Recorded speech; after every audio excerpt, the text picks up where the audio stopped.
Hi students, तो हो जाइए पेपर के लिए तैयार। एयरफोर्स का एग्जाम आने वाला है, तो कुछ मॉडल पेपर हम डाल रहे हैं चैनल पर जो आपके लिए बहुत ही उपयोगी होंगे, आपकी सफलता के लिए मील का पत्थर साबित होंगे। देखें, air force expo model paper first. पहला क्वेश्चन है, ये क्वेश्चन हाइट एंड डिस्टेंस का है। The angle of elevation of the top of a tower at a point on the ground is 30 degree. On walking 24 meter towards the tower, the angle of elevation becomes 60 degree. The height of the tower is. Hindi वाले, जमीन के किसी बिंदु से एक tower की चोटी का उन्नयन कोण दिया है, वो 30 डिग्री दिया है। 24 मीटर टावर की ओर आने पर कोण 60 डिग्री हो जाता है। तो टावर की ऊंचाई क्या है? देखिए भाई, क्वेश्चन को सॉल्व करते हैं। समय का अभाव है और समय को देखते हुए कि एक टावर है, क्या है? टावर। अब इस टावर में तो जमीन के किसी पॉइंट से, ठीक है ना, ग्राउंड से, यहां से जो एंगल बन रहा है वो कितना बन रहा है? 30 डिग्री। कितना बन रहा है? 30 डिग्री। अब 24 मीटर टावर की ओर चलने पर, 24 metre walking 24 metre towards the tower, तो ये कितना बिकम्स हो जाता है? एंगल कितना हो जाता है? 60 डिग्री हो जाता है। कितना हो जाता है? 60 डिग्री हो जाता है। तो टावर की हाइट बताओ, ये हाइट बताओ। देखें, सबसे पहले मैं देखता हूं कि ये 90 डिग्री का एंगल होगा, ठीक है ना। अब ये 90 का, ये 30 का है, तो ये कितना होगा? इधर देखो, ये पूरा एंगल होगा, वो होगा आपका 60 का। कितने का होगा? 60 का। तो देखें, अगर यहां की बात आती है, ये जगह चाहिए मुझे, ये हाइट, ये डिस्टेंस चाहिए, तो 30 से ये कितना हो रहा है? 60। 30 से कितना हो रहा है? रेशियो पढ़ा होगा आपने, 30 रेशियो 60 रेशियो 90। तो 30 पर कोई चीज है h, तो 60 पर √3h हो जाएगी और इस पर 2h हो जाएगी। ये रेशियो होता है ना।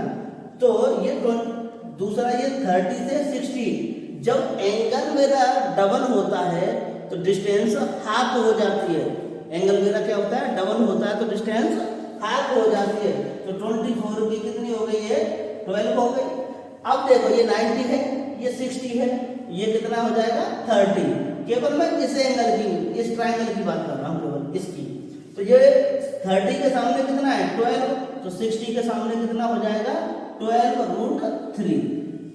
अब इसका आंसर है सी। सी आंसर बिल्कुल क्लियर है। दूसरा क्वेश्चन देखेंगे। देखिए, in triangle ABC, if A equal to 2, B equal to 3 and C equal to 4, then the value of cos A, इसकी वैल्यू फाइंड करनी है cos A।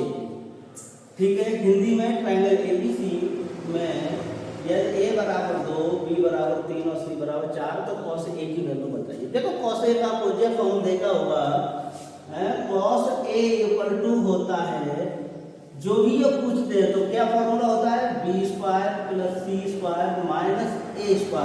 जो एंगल पूछा जाता है उसकी हवा निकाल देते हैं। B² + C² - A² upon 2BC। अब B की वैल्यू कितनी है? 3। B की वैल्यू 3, तो 3 का स्क्वायर प्लस C की वैल्यू 4 का स्क्वायर, उसके बाद -2 का स्क्वायर अपॉन 2 फॉर्मूले से B की वैल्यू कितनी है? 3 और C की वैल्यू कितनी है? 4। तो ये कितना हो जाएगा? 9 प्लस के 16 माइनस के 4 अपॉन कितना हो जाएगा? 24। तो ये कितना हो गया भैया? 25 हो गया, ये 25 हो गया, 21 अपॉन 24 हो जाएगा। तो cos A की वैल्यू क्या आ गई? 21 अपॉन 24। 3 से काट दो, 7 और 3 से 8, cos A equal to 7 upon 8। ये आपका क्या है? आंसर है। हाँ, तो ये प्रैक्टिस सेट का तीसरा क्वेश्चन है, ये इनवर्स से है और इनवर्स ट्रिग्नोमेट्री में इस क्वेश्चन को कैसे करेंगे देखिए। वो कह रहा था value of tan half cos inverse √5/3। अब इसे मैं करूँगा तो मैंने क्लास में एक लॉजिक बताया था आपको। क्या लॉजिक बताया था? मैंने बताया था कि 10 हाफ कॉस इनवर्स ए अपॉन बी दिया हो तो कुछ नहीं करना है, बी डिनोमिनेटर बी माइनस ए अपॉन रूट में बी स्क्वायर माइनस ए स्क्वायर, ये हो जाएगा और आपका सीधा सीधा क्या बन जाएगा? आंसर हो जाएगा। देखें ए की वैल्यू कितनी है? √5, बी टू दी वैल्यू क्या है? 3, तो 3 माइनस बी माइनस ए √5 अपॉन रूट में बी स्क्वायर, 3 का स्क्वायर हो गया 9 माइनस ए स्क्वायर का हो गया 5, 3 माइनस √5 अपॉन √4 हो रहा है, इसका आंसर क्या होगा? 3 माइनस √5 अपॉन 2। तो इसका सरासर आंसर ए करेक्ट है। तो देखिए my dear students, question number 4, ये क्वेश्चन डिटर्मिनेंट्स का है और डिटर्मिनेंट्स क्या कहता है कि जो मोड के अंदर के सारे डिजिट है उसे सॉल्व कीजिए। अगर मैं लॉन्ग मेथड से इसे सॉल्व करता हूं तो आपको पता है बहुत सारे ऑपरेशंस लगाने होंगे, लेकिन यहाँ पर मैं विदाउट ऑपरेशन क्वेश्चन सॉल्व करूँगा। वो आपको ये देखना है कि मैंने लॉजिक क्लास में बताए थे कि मैं एक इसमें वेरिएबल्स क्या है? ए है, ए की ऐसी वैल्यू पुट करूँगा कि जिसके जितने ऑप्शंस हैं वो सारे डिफरेंट होने चाहिए, ऑल ऑप्शंस आर डिफरेंट होने चाहिए। और तो मैं क्या पुट करता हूँ? ए इक्वल टू 3 पुट कर लिया, अगर 3 किया तो ये कितना हो जाएगा? 4 हो जाएगा, ये कितना हो जाएगा? 8 हो जाएगा, ये कितना हो जाएगा? 2 हो जाएगा। सारे ऑप्शन कैसे हैं? डिफरेंट है। यही वैल्यू a इक्वल टू 3 में क्वेश्चन में पुट कर दूंगा। किसमें पुट करूंगा? क्वेश्चन में। तो क्वेश्चन में पुट किया तो ये कितना हो जाएगा भाई? 9 और कितना? 3 2 जा 6, 15, 6 + 7 1, ये क्या हो जाएगा? 7 5 1 3 3 1। इसे हम सॉल्व कर ही सकते हैं। सॉल्व क्या होगा बेटा? इधर कर देता हूँ 15, ये वाला 1, ये वाला क्या हो जाएगा? 5 माइनस 3 माइनस के 7, ये 1 7 माइनस 3 और प्लस का 1, ये 1 ये वाला, तो ये क्या होगा? 21 माइनस के 15। इसे मैं सॉल्व करूँगा, कितना हो गया? 30 हो गया, माइनस के 28 हो गया और ये कितना हो गया? 6 हो गया। अब ये कितना बचा? टोटल हो जाएगा 8। मेरा ऑप्शन कौन सा क्लियर है? कौन सा हो है? 8, बी ऑप्शन मेरा सरासर सही है। देखिए फिफ्थ क्वेश्चन क्या कह रहा है? If A and B are 2 square matrices of the same order then a + b का होल स्क्वायर इक्वल टू क्या? हिंदी की बात कर रहे हैं तो यदि a व b दो समान कोटि के वर्ग आव्यूह हों तो a + b का होल स्क्वायर ज्ञात कीजिए। देखें स्टूडेंट, यहाँ पर कमी क्या करेगा? जो एल्जेब्रिक वैल्यू होती है वो होती है a + b का होल स्क्वायर, तो a² + b² + 2ab, ठीक है ना। बट यहाँ पर तो खुले शब्दों में कह रहा है वो a और b दो आव्यूह हैं। a और b दो क्या है? आव्यूह हैं। तो मुझे इससे मतलब नहीं है। आव्यूह का जो फॉर्मूला होता है वो अलग होता है। कभी ये गलती मत कर देना। a + b का होल स्क्वायर इक्वल टू मैं लिख सकता हूँ a + b into a + b। तो क्या हो जाएगा भाई? ये a² + ab + ba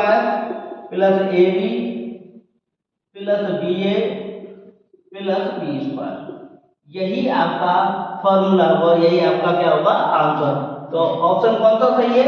B option आपका क्लियर सही है, क्लियर बी है। देखिए छठवां क्वेश्चन है, ये एपी से लिया गया है और एपी का क्वेश्चन है if the mth term of an AP is 1/n and nth term is 1/m then mnth term find करना है। हिंदी में बात कहूँ तो यदि समांतर श्रेणी का mवां पद 1/n nवां पद 1/m तो mnवां पद ज्ञात कीजिए। तो देखें भाई, mnवां पद निकालने के लिए mवां पद क्या है?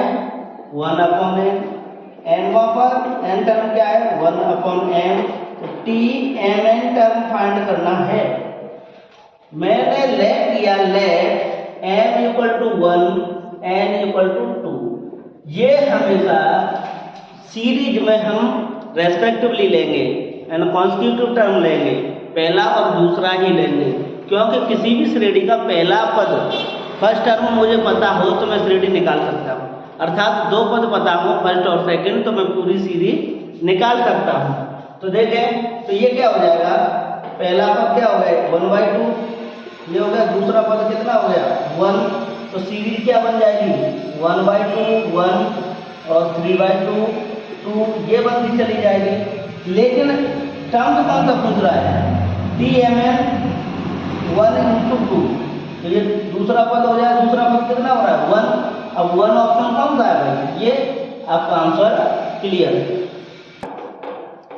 देखिए ये क्वेश्चन नंबर 7 है और 7 क्वेश्चन आपको दिया है क्वाड्रेटिक इक्वेशन से। क्वाड्रेटिक इक्वेशन से क्वेश्चन आता है लेकिन दबंग क्वेश्चन आता है, अच्छा क्वेश्चन आता है जैसे बच्चा सोचने में मजबूर हो जाता है और सवाल को कर नहीं पाता है अधिकतर। तो इस क्वेश्चन को देखो, इसमें थ्योरी में इसके क्वेश्चन में लैंग्वेज में कह दिया है if the roots of the equation, ये इक्वेशन दिया है आर इक्वल, क्या है equal in magnitude and opposite sign, बात पूरी कह दी उसने इन दो शब्दों में। देन द वैल्यू ऑफ के, तो के की वैल्यू फाइंड कीजिए।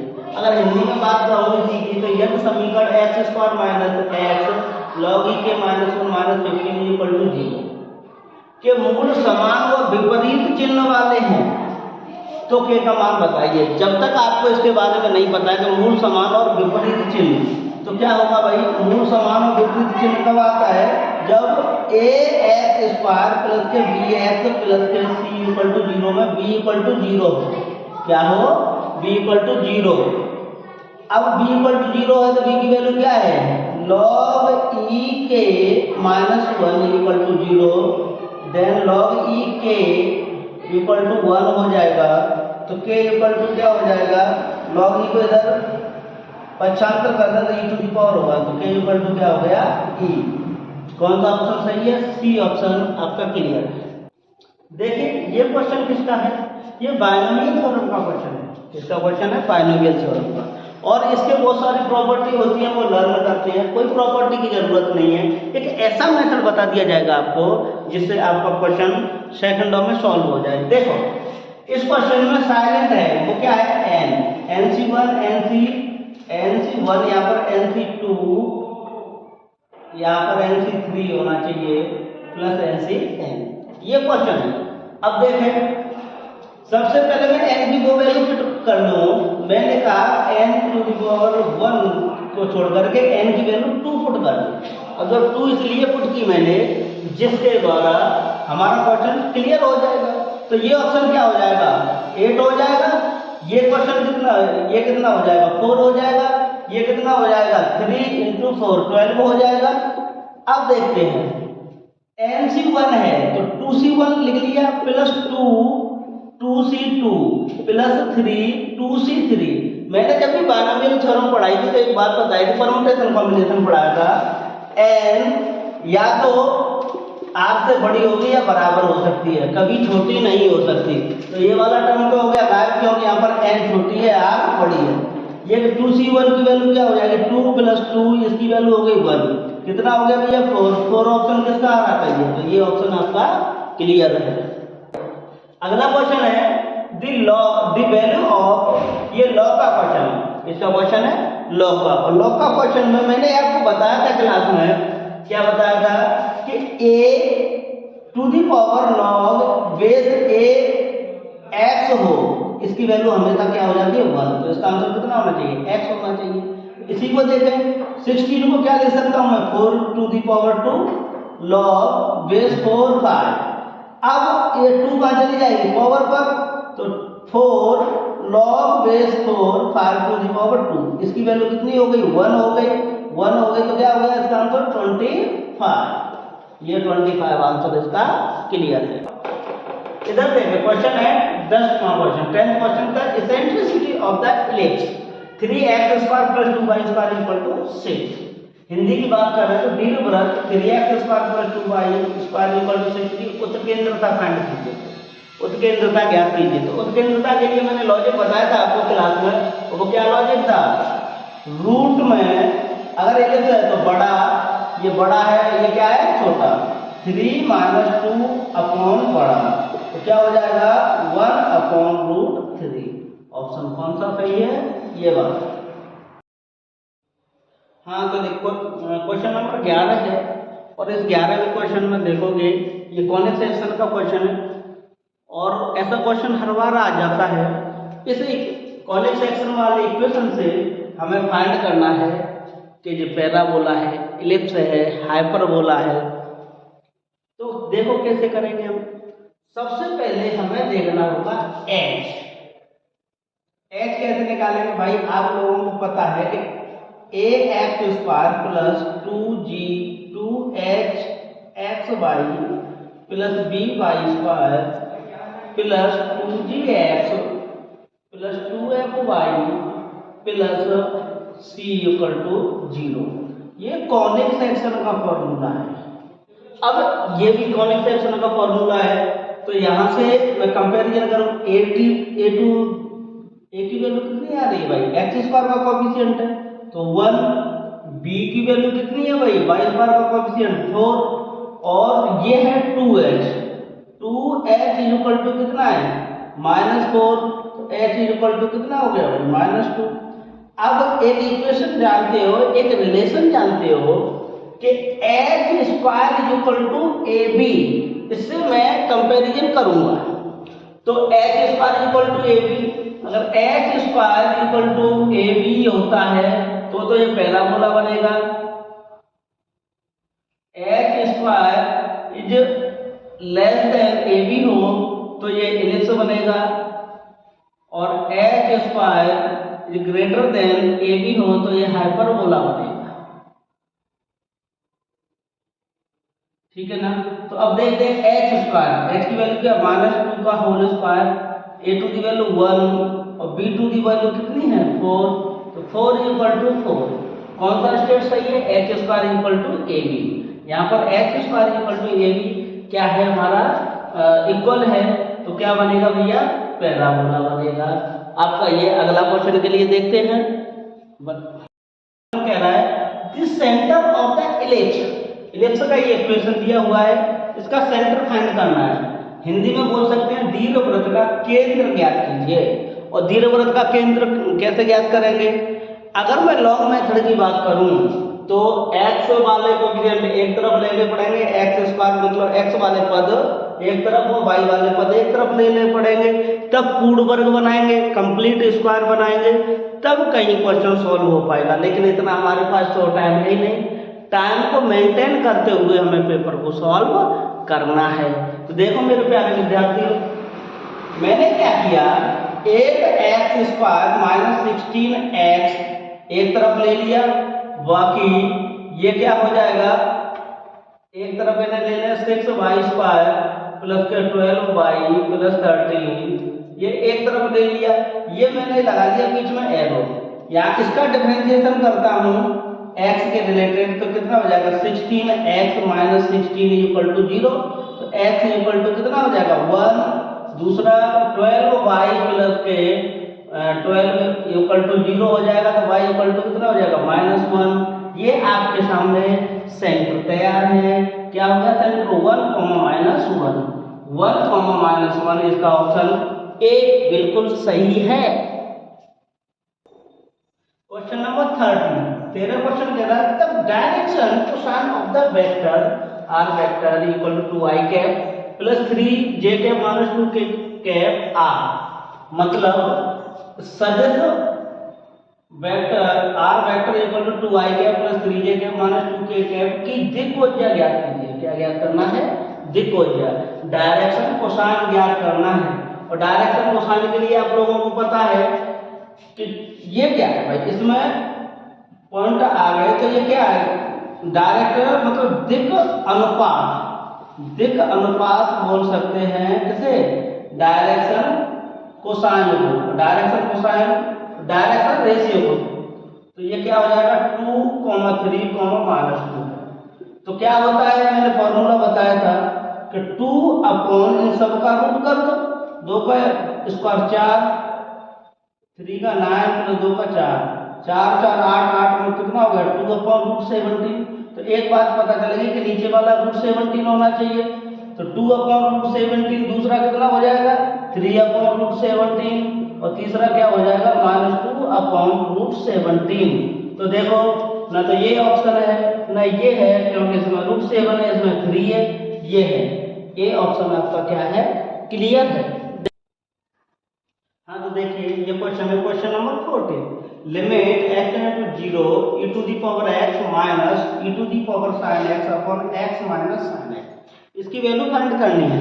अब इसकी वैल्यू फाइंड करनी है तो मैंने आपको एक लॉजिक बताया था, वो लॉजिक क्या था कि e to the power x का एक्सपेंशन अगर मैं खोलूं तो क्या होगा 1 प्लस x, अगर e to the power sin x है इसका खोलूं तो क्या हो जाएगा 1 प्लस sin x। ये एक्सप्लेन हो गया इनका, तो बस इस एक्सप्लेन से सॉल्व कर दीजिए और आपका आंसर चुटकियों में आ जाएगा। कैसे, limit f tend to 0 e to the power x को क्या ले सकता हूँ 1 plus x minus e to the power sin x को क्या ले सकता हूँ 1 प्लस sin x, ये लिख दिया। नीचे वाले को हाथ भी नहीं लगाना है, अगर नीचे वाला छेड़ दिया तो आपका क्वेश्चन फिर सॉल्व नहीं होगा।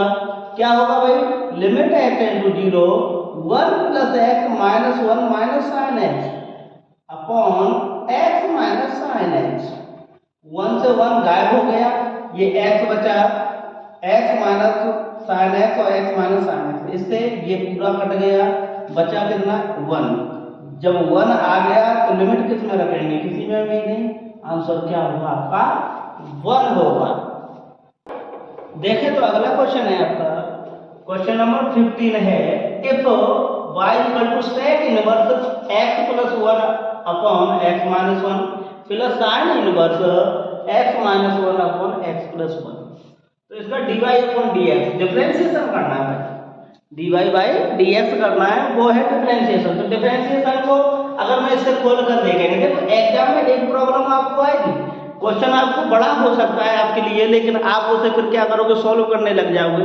सबसे पहले हमें केयरफुली क्वेश्चन करना चाहिए, बहुत अच्छी तरह से पढ़ना चाहिए क्वेश्चन को, क्वेश्चन क्या कह रहा है। देखो इस क्वेश्चन के अंदर सेक है, क्या है यहाँ पर सेक, इसे अगर मैं कॉस में तोड़ूं तो cos inverse x minus 1 upon x plus 1 हो जाएगा, plus sine inverse x minus 1 upon x plus 1।